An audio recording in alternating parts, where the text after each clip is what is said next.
Welcome to Mysteries to Solve. In August 1590, a ship finally reached the shores of a small island off the coast of what is now North Carolina. The men on board had sailed for weeks, dodging storms and Spanish patrol ships, carrying supplies for the 90 men, 17 women, and 11 children they'd left behind 3 years earlier. They expected houses, cookfires, children who had grown taller, familiar faces running down to the shore. Instead, they found nothing. No bodies, no signs of a struggle, no ashes from a burned settlement, just an empty fort, disassembled almost carefully, as if the people who lived there had simply packed up and walked away. The only clue was a single word, carved into a wooden post: Croatoan. No cross beside it, the signal they'd agreed on for "we're in danger." Just that word. And over 400 years later, we still don't know exactly what it means. Welcome back. Today, we're breaking down one of the oldest unsolved mysteries in American history, the lost colony of Roanoke. And I promise you, the real story is even stranger than the legend.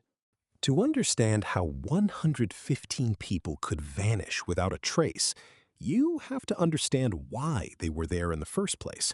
And honestly, it's kind of a mess from the start. In the late 1500s, England was late to the colonization game.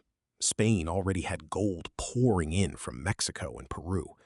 Queen Elizabeth I wanted a piece of that action, and a wealthy adventurer named Sir Walter Raleigh convinced her to let him try. Raleigh never actually set foot in Roanoke himself. He sent other men to do the hard part. First, a group of soldiers in 1585 who set up camp, immediately ran low on food, picked a fight with the local Secretan people, and got evacuated less than a year later by Sir Francis Drake, who happened to be sailing by after raiding Spanish ports in the Caribbean. Not exactly a promising start. But Raleigh tried again. In 1587, he sent a new expedition, this time actual families, farmers, craftsmen, women, and children. People meant to build something permanent, not just a military outpost. Their leader was a man named John White, an artist who had actually been on the first failed expedition and had made detailed paintings of the coastline and the indigenous communities living there. White's own daughter and son-in-law were on this voyage, and shortly after they landed, his daughter gave birth to a baby girl, Virginia Dare, the first English child born in the Americas. For a moment, things almost seemed hopeful. Then, it fell apart. Relations with local native communities, already damaged by the first expedition's violence, stayed tense. Supplies were running low.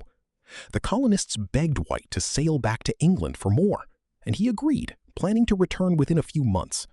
He wouldn't see his family again for 3 years. Here's the part of the story that almost never makes it into the legend, and it's honestly the key to the whole mystery. John White didn't abandon them. England did. He sailed home in late 1587, and by the time he was ready to return, England went to war with Spain. Every seaworthy ship, including the one meant to resupply Roanoke, was seized by the Crown to fight the Spanish Armada. White tried anyway. He managed to get 2 small ships in 1588, but the crews cared more about looting Spanish vessels for profit than delivering supplies, got into a fight with a French ship, and had to limp back to England, badly damaged. For 3 years, White couldn't get back.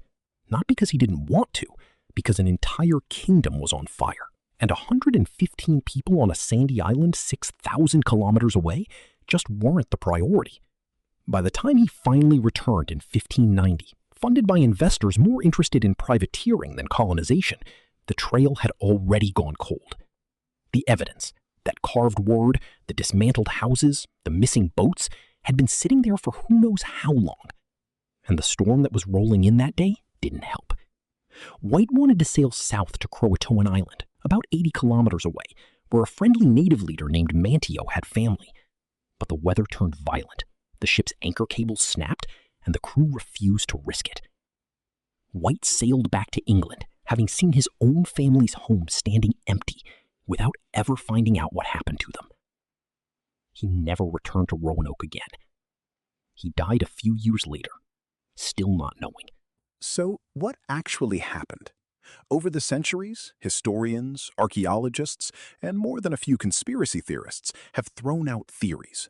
Let's go through the real contenders. Theory 1. They integrated with the Croatoan.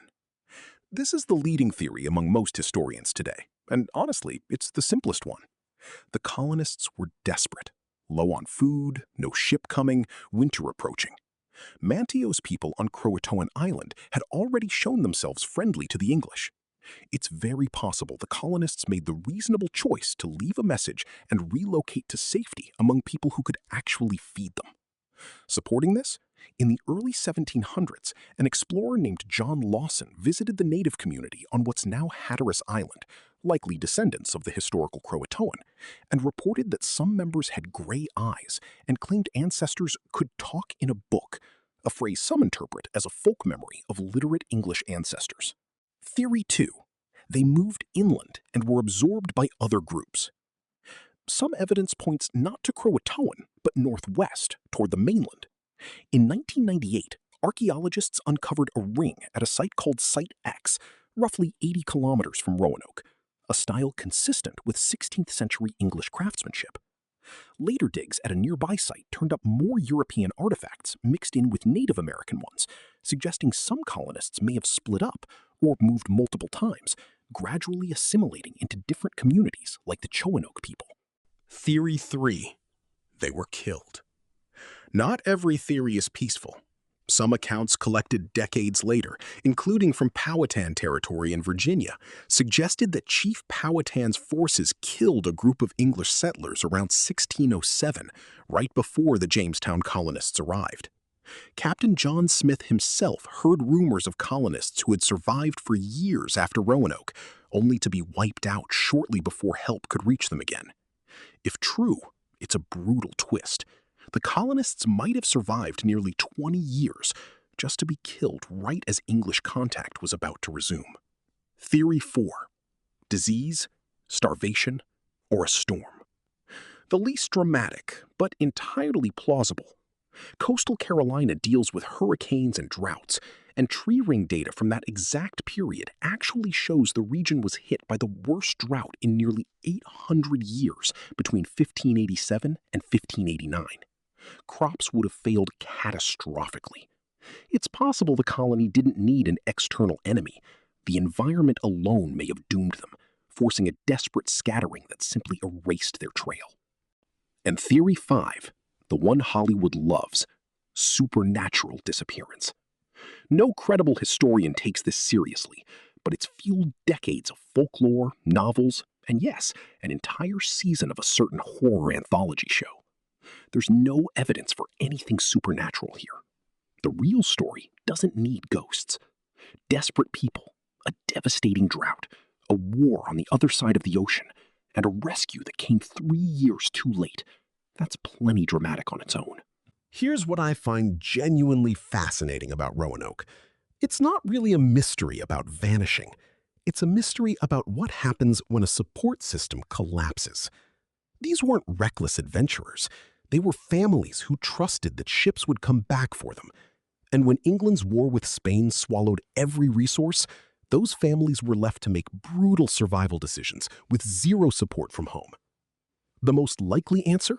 That they moved in with or were absorbed by native communities who had every reason to distrust them, and yet may have taken them in anyway, is honestly a more human story than any ghost tale. It says something about desperation, adaptation, and maybe even the compassion of the very communities the English had been mistreating for years. We may never get definitive proof.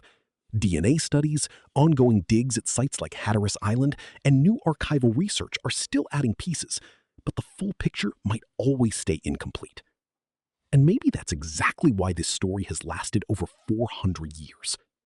The least dramatic, but entirely plausible, coastal Carolina deals with hurricanes and droughts, and tree ring data from that exact period actually shows the region was hit by the worst drought in nearly 800 years between 1587 and 1589.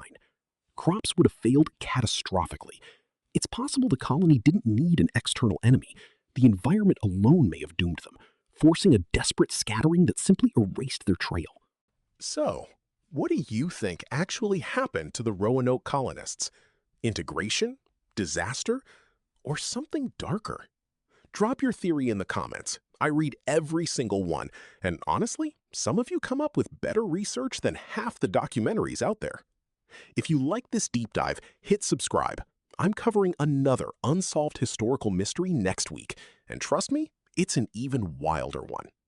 Thanks for watching. I'll see you in the next one.